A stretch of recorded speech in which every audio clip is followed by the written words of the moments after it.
Welcome to Get It Done Entrepreneurs, where we talk with founders of companies who bet on themselves and won. My name is LeBrun, and I am the founder and CEO of LeBrun Advisory Group. You can find us at rlebrun.com. Our mission is to help our clients build wealth through business ownership. Stick around to the end of the show and we'll reveal how you can be our next guest. Let me introduce you to Jeff Maine. He is our special guest today. Jeff is the founder of Pay Proudly, and his mission is twofold: to provide business owners with payment clarity and to support communities through charity. Throughout his career, he saw that there was a gap in the marketplace for relational support in payment processing. Payment processing is the lifeblood of a business, and Jeff and his team are passionate about educating business owners on how important having the right payment processor is for your business. As an industry disruptor, Jeff is on a mission to bring Pay It Forward into the payment sector as well. Jeff leverages his 25 years industry expertise and reputation in the payment space to provide financial support to charities and nonprofits each quarter. Jeff lives with his family in South Carolina. And with that, welcome to the show, Jeff. Well, thank you so much for having me today. Looking forward to being on your show. Yeah, same here. I'd like to learn a little bit more what you do. So let's just start out by, how did you start your company? Why did you start your company? Was it voluntary? Was it a dream or a passion? Let's talk a little bit about how this all came about. Yeah, back growing up, I grew up in the Midwest and was always an entrepreneur at heart. Knew that's the path I wanted to follow. And I started in 5th grade mowing the neighbor's lawn, and going across the street and cutting the grass and getting paid for it. And all through high school and college, I owned a lawn company with my best friend, and we had 50 lawns that we took care of and mowed, and we'd move furniture, wash cars. We'd do whatever we had to do to make a buck. And I just knew that was my passion. Went to college, got a finance degree, and decided while I was in college, looking at what I wanted to do, and really the driving force behind getting into the payment space. My dad, I had dabbled in it in college as a part-time job and out selling for a bigger company. And my dad came to me when I was graduating, and I had this big job offer with a big Fortune 500 consulting firm, traveling, and he just said, "Jeff, you've had this entrepreneur spirit your whole life." He said, "You're young, you don't have any bills, come live at my house. I'll help support you. You go start your own business. This is what you wanted to always do. And you're going to start in corporate America. And it's going to be really hard to step out and take that risk once you get married and have a family." And he said, "Right now is the time. Go do it."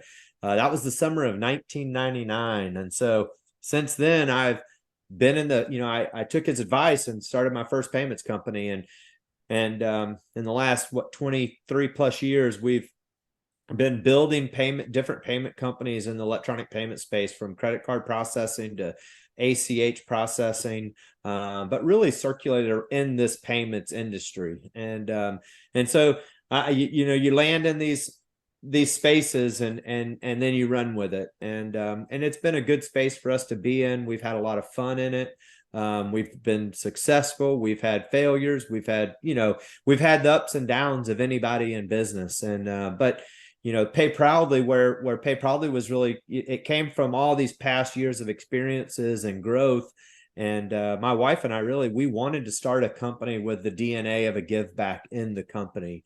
And so Proudly was formed around that give back. And we just knew there was a couple things really missing in the payment space. And a lot of, and you talked about it in my bio of the clarity piece, but there's just not a lot of clarity in this space. And business owners don't understand it. They don't understand how they're supposed to process, what they're doing, why they pay what they pay. And we wanted to bring that clarity. We want to know them. We want them to know us. And we wanted the charity piece was just something personal to us, that we wanted to build a business around a charitable give back. And so every transaction that's processed on our platform, there's donations being given back to the local community and to some national organizations as well. But we pick organizations that are important to our business owners, and we support them through transactions that are processed on our platform. So, well, let me work backwards a little bit on this give back. When every transaction, you said you give to the charity of your clients? or So is this? what we do, yeah. So when we first started this, we were like, hey, let's let our business owners pick the charities that we give to. Well, we found that to be a real big accounting issue. So you live and you learn, so we say, so now what we say is, what's important to you, Mr. Business Owner? Is it cancer? Is it kids? Is it animals? Is it the local food pantry? What's important to you? And so we categorize our merchants based on what their desires are and what's important to them. And so then as we come out every, and every month we have a charitable meeting, and we make our giving, right? And so we have a charitable bank account. So when income comes in, we put the percentage of our charity giving into our charity bank account. So once it's there, then it's set up for the giving. And then as we give to the different segments of those organizations that are important to those certain business owners, we then make social posts and thank our businesses for those donations. So we basically say, hey, because of you, and you, we're able to give to the local food pantry this weekend. And we're thanking the businesses that was what they asked us to do. Very, So very we nice. we pick who we give to, but we give the credit back to our business owners today. Very nice. Put that as part of the fabric of your company. I want to go back to the beginning. I want to applaud your dad. I want to applaud your dad. I'm a dad, and we just helped our son get into his own business. And I always believe that I'm so much a believer in entrepreneurship that you should try it, learn it. Now, if you don't want to do that after you do it, you can always go to corporate America, but you always have this fallback, and you'll never be captive to the corporate America mindset. So applause to your dad, but you did the hard work. So you took the advice and you went forward. You said you had some failures, and I want to talk about the failures in the context of what happened, how did you navigate through them, and what would you tell yourself today, knowing what you know today, how to better avoid those failures or how to better prepare for them? Yeah, looking back, I think our biggest failures came when we took our eye off of our main target. And we call it the red ball syndrome around here, right? So as an entrepreneur, and that red ball comes across in front of you, you want to go get it because it's something bright and shiny and new, and you just have that spirit of, hey, this is a great opportunity. I'm going to go that way, because that's what's fun for entrepreneurs, right? It's the challenge, it's the figuring it out, and it's fun, and it's new, and it's glitzy. But sometimes as we do that, we take our eye off of where we're actually making money and where we're being successful, and the business that we really know.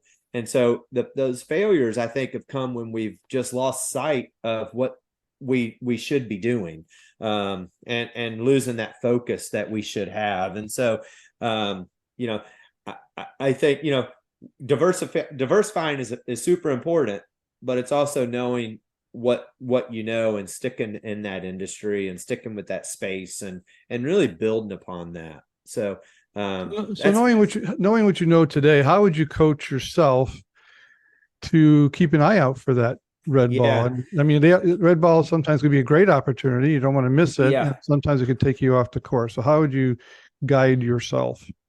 And I have a business coach today, and I meet with him, and that's something I didn't ever have. I've had this in the last 4 years of my business, and he helps me a lot with that, because it is easy for us to see opportunities and say, hey, this is pretty cool. And so I do specify time in my weekly schedule to look at opportunities and what we can do, because it is important from my position to always be looking at different opportunities, but to really scale those opportunities out and say, is this valuable for my time and for the effort, and is it going to take away from where we're being successful over here? And obviously we're trying to build our organizations today to where I can spend more time on that. But as a young entrepreneur, your time has to be spent doing everything, because you're building that business. And once you start building these organizations and people and processes and things, as I get pulled out of some of that day-to-day activity, I have more time now to focus on different opportunities than I probably did 10 or 15 years ago, when I was in the middle of running customer service and running sales. And if the trash needed taken out, taking the trash out, right? Of doing every little job in the company because I was the employee. How long did it take you to hit break even and start making money? Um, our first business that we had, the first year was tough, right? You're building, you're trying to position. We had a pretty good opportunity come to us in year two, that we grew really, really fast. That doesn't happen all the time. Pay Proudly was a little different than that first company, where it took us, we're in our third year now. And when I started this company, I wanted to start it like I started in 99. I didn't want to invest a lot of money in it. I wanted to grow it organically. And so I was the first employee. I was the sales guy. I was the customer service person, and we've grown this business organically, and it was a lot of fun for me. I was really just doing it as a kind of a backup, like, let's just do it all again, let's get our feet back into the business. And so we've grown it organically and then started hiring within. And it's just about that dedication and that support. But I think any business to start organically and to start making money, it takes time. The real benefit I had in starting Pay Proudly was I didn't require a paycheck. And so it takes more time when you have to pull the money out to make your rent payment or your mortgage payment or that's even harder. And so, it's definitely not for the faint of heart starting a new business. Yeah, that first year or two is hard, and you need to prepare yourself. Maybe you won't get a paycheck, and you get and you get the chance to do all departments yourself. Yeah, and I think that's a lot of that employees don't see. They don't see those first few years. They come in. Once they come in, the business is making money, and they don't see those struggles that entrepreneurs had to make those first few years in business of figuring out, okay, I've got 5 bills in front of me right now, and I can only really afford 3 of them, and I've got to figure out how to make this work. And yeah, absolutely. And those are real decisions that entrepreneurs make when they start businesses. Yeah, exactly right. And I think that's what sets you as an entrepreneur apart from others. Okay, you did some things right. You made, I'm sure a handful of good decisions. Can you think of 1 or 2 key decisions you made that were the right decisions to help you get to where you are today? Yeah, I think,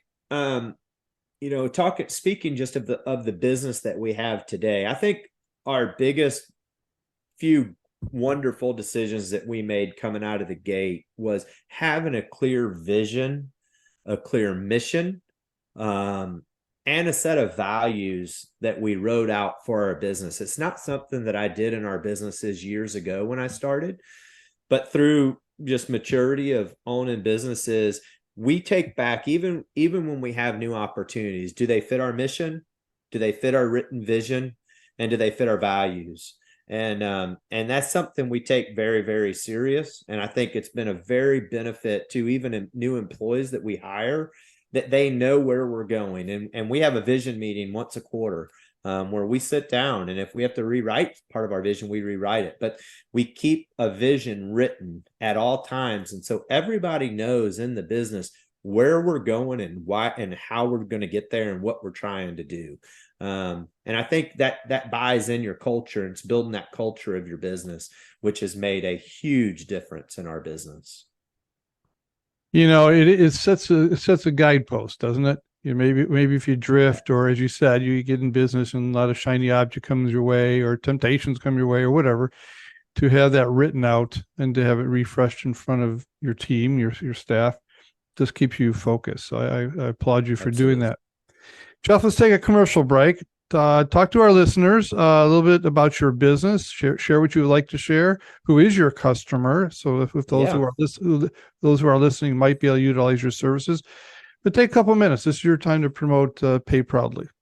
Yeah, so Pay Proudly was started around the fact that, and we've gone into a little bit of just our mission, right, of bringing clarity to business owners. This space is so confusing, and And it's frustrating. And there's a lot of change that's happening in this world of, can I charge a fee to take a credit card? Should I charge a fee to take a credit card? What's the right point of sale? Can I take credit cards on a website? Or I use QuickBooks and they've got me captured in QuickBooks payments, and or should I just be on Square because I don't do that much volume? And there's just a lot that goes on in this space, and businesses that are starting and how they should start taking payments and what they should do. And we have a free consultative approach of saying, just give us a call and let's have a conversation.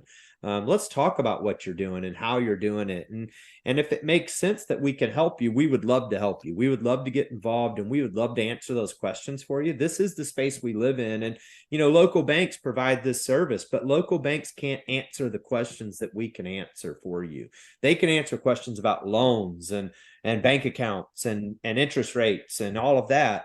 But we are a true professional in our space, and we know our space, and it doesn't matter where you bank at. And there's a lot of changes that are happening in this space with different bank accounts and just and all kinds of stuff. With the biggest change in this space right now is the whole dual pricing, whether you can have a credit card price and a cash price. And gas stations have been doing it for years, but we just really want to bring clarity around all of that to a business owner and show them how they can accept payments and save money, but yet do it the right way.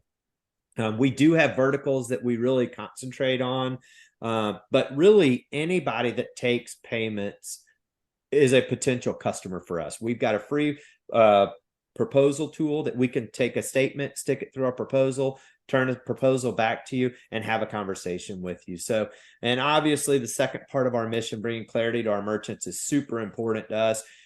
Bringing charity to our community, is super important to us. It's in our DNA. It's who we are. And what business doesn't want to benefit their local community through their payments with it not costing them anything? Business owners have a hard time reaching in their pockets to give back, but this is a way they can give back without reaching in their pockets to do it. So we just love to have that conversation with those business owners. You, as a company, do you take over the payment processing department per se? Yeah, absolutely. So any of the payments that they do, and we would be their resource. So if they have questions, this morning we had a merchant that their terminal broke, and it was a tamper, right? The terminal fell on the ground, and it's broken. So they've got 13 transactions that they already processed in that terminal. What do they do? So normally, in a normal situation, they'd have to call a help desk and get somebody and spend hours of their time fixing that problem. Where what we say is, what, let us do that for you. So we've called the help desk. We've got the spreadsheet. We've got all their 13 credit cards. We will actually download a terminal here at our office and rerun those payments for them without them having to do anything. And so by us, the clarity we're bringing to them is that they can focus on their business. They don't have to worry about it. They called us. We spent 5 minutes with them on the phone. They told us what happened. And now we're going to dig in and fix the problem. And then we'll deliver that new machine to their business, and they don't have to miss a beat. So I am seeing a new trend, or maybe I'm more aware of it, where companies are now saying, if we're going to put this on a credit card, we're going to charge you an extra 3.5%. Yeah. Unless you want to give us cash or a check. Yep. I don't know if that's because of inflation, everybody's being more cost conscious, or it's definitely, people don't carry checks around with them, or cash, depends, if it's a big purchase, they don't. But apparently, as you know, everything is getting more and more expensive. It's harder and harder to run businesses, and business owners are looking for every way they can possibly look for to cut expenses. And so one of the things they're going to do, and they've been fighting with MasterCard and Visa about this for years and years, is the ability to charge to take a credit card, charge a fee. We call it dual pricing in our world, and it's basically where you have a cash price and a credit price. And we can do this online. We can do it through ACH and credit card. And we can also do it face-to-face, where you take cash or you pay by credit card. But these business owners are eliminating their fees, and it's a sign of the times, and it's happening. Business owners are doing it. Restaurants are doing it. Retailers are doing it. The businesses that are going to struggle with it are your large ticket businesses, because it starts hurting. But when it's a less than $1 charge, it's a $50 average ticket, people are just going to pay it. And a lot of people are worried about it, but we've been paying this at the pumps for years. We go to the gas station, we could walk inside and pay with cash, and we don't. We pay outside at the pump, and we pay more money for that. And so, we've already become accustomed to it. We just didn't know it. I would say, as a consumer, I never, from a gas station perspective, never knew that. So yeah, I mean, start paying attention to gas station signs. They have a credit price and they have a cash price. You're paying at the pump, you're paying the credit price. Good tip. Good tip. Okay, let's switch to the next section of the podcast here. It's always about how do CEOs, founders of companies navigate the crazy times. Generally it's a one or two headwinds, not as many as we have today, with labor shortages, minimum wage going up, supply chain, inflation, political unrest, wars. We got them all happening at one time. But you have to navigate your company. And the question I guess I want to pose to you is, how are you doing that? Do you see this as a great time, opportunities ahead? Do you think it's a time to maybe retreat, hunker down? How are you navigating, and what are your thoughts? Yeah, we're definitely not retreating and hunkering down. I think you got to look at the sign of every different situation that we're in and that we're faced with, and figure out a way to market around that and continue to grow your business. I think there's opportunities galore, no matter if we're in a recession or we're not in a recession, right? If we're not in a recession and there's new businesses opening every day, that's an opportunity for us, right? To go get those new businesses. If we're in a recession and businesses aren't doing as much, you got to look at that as saying, hey, these business owners need to save more money. They're struggling. They're not processing as many payments.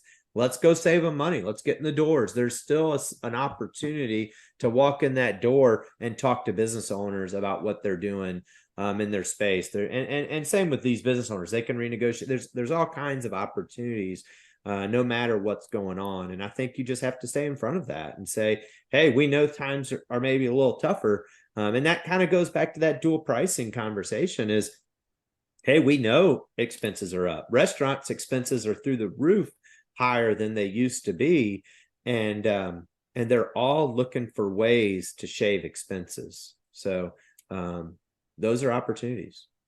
Are you looking for ways to diversify or add additional revenue streams, or always being cautious about that shiny object? We are, and a lot of what we do on our side is, we look for verticals. We're trying to focus in verticals that don't get hit as hard in a recession right now. So, like medical, right? People are still are going to have to go get their cavities filled or their teeth cleaned, or they're still going to do that stuff. The service industry, their HVAC guys, the plumbers, the contract, if your air conditioner breaks in a recession, you're still going to get your air conditioner fixed. So we're really focused on growing in those segments because nothing is recession proof, but they're going to fin better in a recession than not. So we do focus on that. Yeah, great. Yeah. We have recession, we call recession resistant in our business, or we have essential now, thanks to COVID. But I think the payment processing works in both categories for that. Let's talk about personally. Okay, you are still individual. You have to get up in the morning and take care of yourself, a little self-care. You did mention coaching, but what other things do you do? Talk about your coaching usefulness and other, maybe get some disciplines in your life to get you up on Monday morning to lead the charge. I believe, obviously family is a super important aspect for me. 3 kids, one off to college, one in high school and one in middle school. So boy and 2 girls. And so that's a super important area of our life. And I do get up in the morning. I do a lot of reading. I read my Bible. I think that brings a lot of just grounding to me, and faith is a super important part of our life and our family. And we encourage that with our children as well. The business coaching has made a dramatic difference in my life, in my world.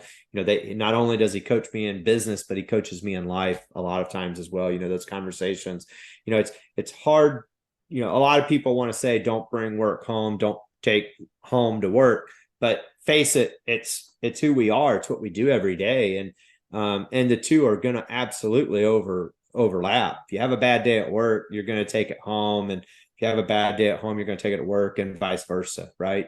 You're going to celebrate the wins together. You're going to celebrate and you're going to be upset when things don't go the way you want it to go. So, we try to stay grounded, with that, and just do the best we can do. Wake up every day and work hard. I enjoy getting up in the morning. Mornings are kind of my jam. I'm a morning person. And so I enjoy my mornings. I enjoy my solitude time in the mornings, of sitting on the back porch and drinking my coffee and doing a little bit of reading and getting ready for the day and going and tackling the day. With your coach, you meet with them monthly, weekly, or often, or just as needed? Yeah, so I'm pretty fortunate. I meet with him for the business once a month. And I say I'm fortunate because I own an office building here in where we live, and he actually rents office space from me. So his whole staff is in our building, and they're coaching clients. And so I see a lot of business owners walking through our doors every day that are getting coached. So it's been a great source of marketing for us as well. But we sit down once a month, and then when I have little things, if I have something I need to talk about, we have those conversations. Right now, we're hiring somebody, and you and I talked a little bit earlier about that, and that's hard. It's hard right now to find the right people, and so he's a great person to talk to about that, because they're coaching. He's got five or six coaches now, and they're coaching lots of businesses. Each of them are coaching 15 to 20 businesses. And so hearing about what all these other businesses are doing and how they're marketing for new employees and what they're doing, and and the cultures that they're building to keep employees, and that's super important today, that employees are happy, and it's not always about pay. It's there's a lot more to it than pay. People will stay with you if you've built the right culture and they like coming to work. And so we talk a lot about that kind of stuff. Yeah, it's been found that when people love what they're doing or love where they work, pay becomes less important. But when they hate what they're doing, you can't pay them enough. So that's taken a long time to learn. We definitely weren't up. We didn't spend as much time thinking about that 10 years ago as we do today. Yeah, I hear you. Well, Jeff, thanks for being on the show. I always appreciate our founders taking time out of their busy day to share their wisdom with our listeners. How can people get a hold of you should they want to utilize your service? Yeah, so well, thank you for having me on your show. I've really appreciated the time. It's always fun to talk about what you're doing. But anybody can reach us. They can go out to payproudly.com, payproudly.com. All of our contact information's out there. I'd love to have a conversation with anybody that would love to have a conversation with us. Very good. And we'll put all this information in the show notes. The show will be airing on all podcast platforms in about 2 weeks, as well as on YouTube. Jeff, thanks again, and I hope you have a wonderful day. Well, thank you, Rich. I appreciate the time. All right, take care. Rich LeBrun here.